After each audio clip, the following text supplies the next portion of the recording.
I live in Birmingham, England. I'm a 25-year-old female that I would say is a confident and independent person, but an event that happened to me within the past year of writing this has definitely changed my mindset and caused me to be a lot more anxious and cautious of people.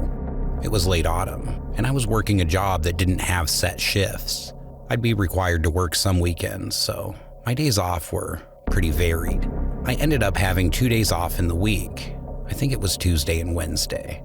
Pretty crap days to have off, if I'm honest, as most of my friends work normal Monday to Friday jobs with weekends off. I found myself bored, looking for something to do while I was off.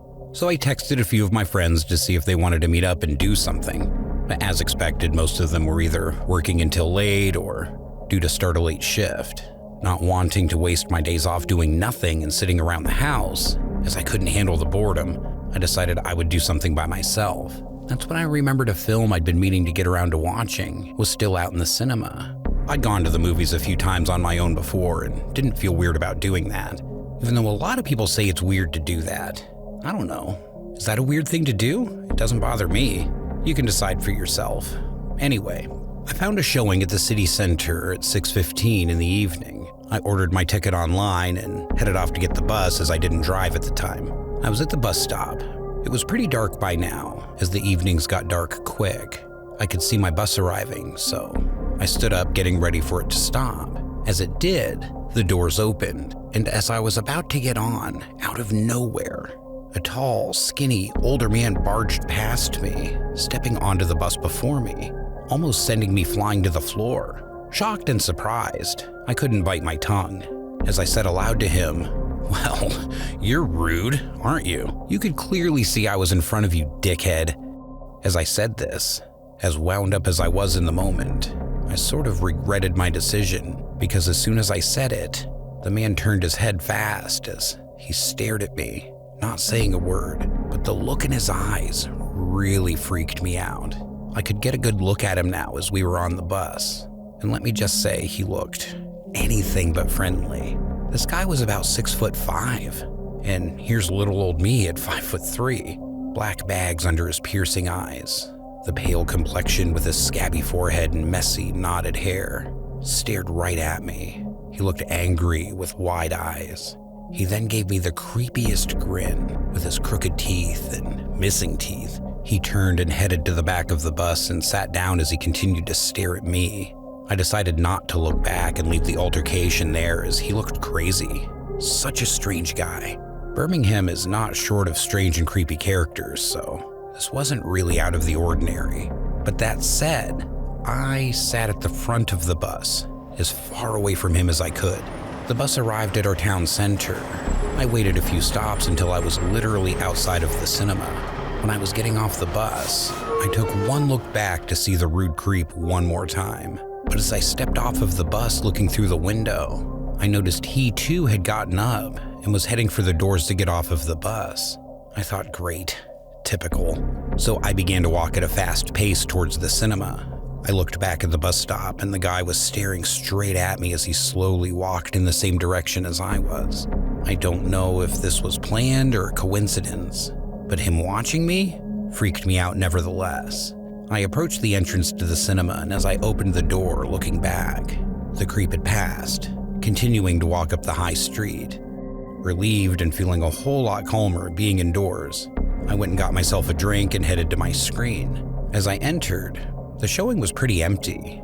Literally, there was like one other guy in there and myself. That wasn't surprising, with the time of the screening and the fact the film had been out for a while. So the big crowds had already gone, and I ended up being one of those seeing something at the last minute. I sat in the middle row, seeing as I had my choice of seats and I wanted the best view to relax. The film had literally just started. It was about 5 minutes in, when out of the corner of my eye, I saw somebody enter the room. I thought just a typical latecomer, you always get one or two. As they walked past the screen, I couldn't see their face. The person had their hood up and it was pretty dark. They walked up the opposite aisle to where I was sitting, but walked across a few rows behind me and sat near the middle just like I did. I thought the person had stared at me when they'd walked past. I turned back to see if they'd removed their hood, but they had not. In fact, their head was actually down, They weren't even looking at the screen. I thought that was strange, but I tried to get back into the film. A few minutes had passed by and I was trying to get into the film, but I could hear a shuffling and moving behind me. I turned back to see what the noise was, and as I did, my eyes widened and filled with fear. The person had moved a few rows closer to me, and now his hood was up, and I could clearly see his face. The haunting face of the creep from the bus, staring dead at me. I turned forward as I began to feel hot with panic and my heart began to race. I looked to the side to see the other guy in the room. He hadn't noticed and was concentrating on the film. I turned back and the creep was still staring dead at me. I was afraid to move, but I knew this was no coincidence and I needed to tell staff that the person was following me. I decided to make my move as I grabbed my stuff and stood up heading toward the exit. As I walked down the ramp, I tried not to look up, but as I did, the man's eyes followed me, following my every movement. I exited into the hallway, only to see it was empty, no staff around. I saw the girls' bathroom opposite, so naturally I headed for those. I entered and locked myself into a cubicle as I tried to compose myself and call my friend. But as I looked at my phone, typically I had no signal on my shit network. I was about to get up and head for the cinema lobby when fear again built up in my throat.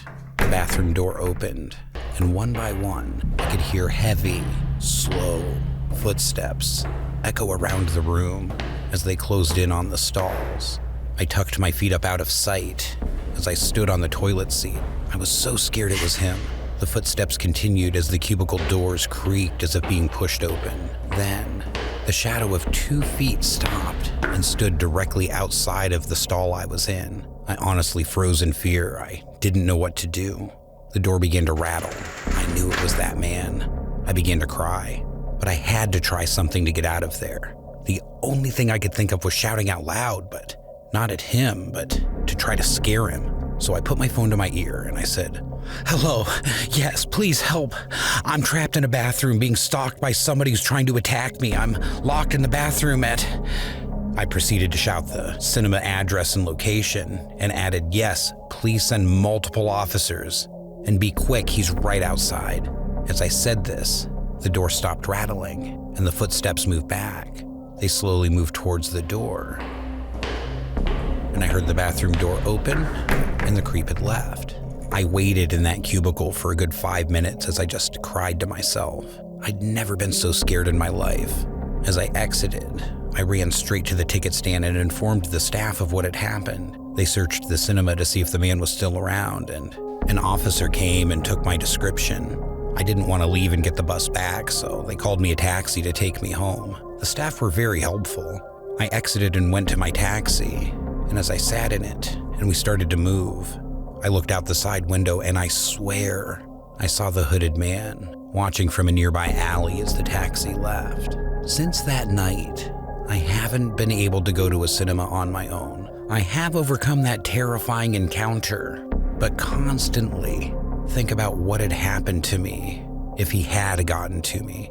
I now drive, and I hope that I never see that psychotic creep again. Ultimately, though, I just hope no other woman ever encounters that freak and experiences what I did that night.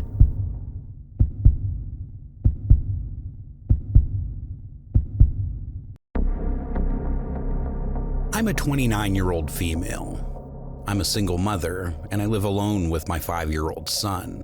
I've been scared before throughout my life, like we all have at some point, but not until recently have I ever felt the crippling sensation of true fear. And by that, I mean as a mother. My son and I live in a well-sized 3-bedroomed house. The area we live in is a quiet and friendly place to live. There's little to no crime, and it feels like a safe place to bring up a child. I work long hours being a single mom, so I can provide for my son and make sure we get by comfortably. But through doing this, I often have to get a babysitter, which is fine, as it's usually a family member or a close friend. With working these long hours though, as I'm sure you can imagine, I'm often tired and also need to rest myself. A few months ago, after I was finishing up a long shift, it was late, so I went straight from work to pick up my son from my mother's. He'd been there the whole day, and I felt bad sometimes for leaving him so long. I was happy to see him when I picked him up, and with being so tired, I thought it would be a better idea to stop before going home and eat out. So we went to his favorite place to eat. He loved pizza, so that's what we went for. We were seated in a booth situated by the window that faced the street the restaurant was on. As we sat, waiting for our food, I asked him how his day was. It was then he pointed out the window. I looked to the side to see what he was pointing at when he said, "That man over there is pointing over and waving at us." As I looked, an uncomfortable knot built up in my stomach. Across the street, I could see a hooded figure sitting on a bench facing the restaurant. And as I looked closer, I could see, as my son said, the person was pointing straight at us, waving at us through the window. I couldn't make out a face as it was dark outside, and the person had his hood down quite low over his head. The person then stopped waving and just sat there, pointing over at us. I found it quite creepy as they didn't know us and were sitting alone at night in an empty street. I turned to tell my son it was okay not to pay attention to them, but as I did, I noticed my son was waving back over at them. Annoyed at this, I told him to stop at once, and that he knew better than to interact with strangers he didn't know. I looked back at the person to see they were now stood straight opposite of us on the other side of the road, standing there motionless as they stared straight in our direction. Feeling uncomfortable and not wanting to sit in the window, I grabbed my son and our stuff and moved tables further inside of the restaurant, notifying the waiters that we'd moved. As I looked round back at the window, to my relief, I could no longer see the person across the street. It wasn't long before our pizza came, and we'd forgotten about the whole thing. We ate up and had some dessert and were soon leaving to head home. As we exited the restaurant, I couldn't help but look around to see if that person was still around. I didn't see anyone, but you know that feeling you get when you feel as if you're being watched? I thought I was overthinking things, and we were soon in the car. I was feeling a lot calmer, and we were on our way home for the night. When we arrived home, it was a late evening. I had to get things sorted for the next day as it was the same routine. Drop my son off to my mother's and head to work before my shift. I bathed my son and got him ready for bed, letting him watch a bit of TV beforehand, while I quickly showered and got myself freshened up, washing the day away. He had a TV in his bedroom, so while he watched TV, I headed for my shower. As I was mid-shower, I think I'd been in there for about 5 minutes by this point, I heard the bathroom door open. I called my son's name asking if everything was okay, but there was no reply. I peered my head out from behind the shower curtain. To my surprise, it was just an empty room. I could have sworn I heard something, and the door was in fact open. Thinking I must have just left it ajar and the draft had pushed it open, I continued to finish my shower. As I was rinsing the soap away and the shampoo from my head, over the sound of falling water, I began to hear my son's voice. I again called out asking if he was okay, thinking that he was calling me, but again, he didn't reply. As I turned off the water, it was then that I realized he was talking to someone as I heard the words, "She's in the shower still, she'll be out in a minute." I froze for a second. The phone hadn't rang, neither had the doorbell. Confused as to who he was talking to, I called out, asking him who that might be as I quickly put on my robe to go and check. As I left the bathroom and entered the hallway, I could see my son was in my room and not his, sitting on the edge of my bed. I walked over to him and asked him who he was talking to and why he didn't answer me. As I entered my room, he looked up at me, and what he said next made the blood in my veins turn to ice. He said, "The hooded man, he wanted to borrow your phone and asked if I wanted to go and play." As he said this, my heart began to beat out of my chest. I asked him, "What man? And where was my phone?" He pointed over to my bedroom window, which was wide open, followed by the words. He said he had to go now. I raced over to the window and looked outside, scanning the street for anyone, but there was no one in sight. I slammed the window shut looking for my phone, and when I finally saw it on my dresser, I raced over to it, but as I picked it up, I noticed it was already on the camera. somebody had been using it. I unlocked my phone and opened my gallery, and the color drained from my skin as I felt physically sick. What I saw scared me more than anything I'd ever felt before. There were pictures of me in the shower behind the curtain, but the most haunting of all was there was a picture of my son sitting in my room, but behind him in the reflection of the mirror was a dark hooded figure, waving in the reflection as they took the photo. Someone had been in my house and been with my child. I turned and grabbed my son straight away, hugging him as tight as I could, asking him if he was okay. I never wanted to let him go. I called the police as I tried explaining what had happened as they dispatched an officer. While the officer was on their way, I held my son as I locked all of the windows and doors, feeling sorry as my son really didn't understand the extent of what had just happened. After the police arrived and I explained everything and showed them the pictures, they searched the area but couldn't find anyone. My intruder was never found. I know for a fact it was the same person from outside of that pizza restaurant. It was him in the photo, and I will never forget that image. The fear I felt that night is like no other. My son is my world, and the thought of what could have happened to him is inconceivable. To have that happen in your own home, somebody breaks in, and for me not to realize at the time, I just never imagined that happening to us.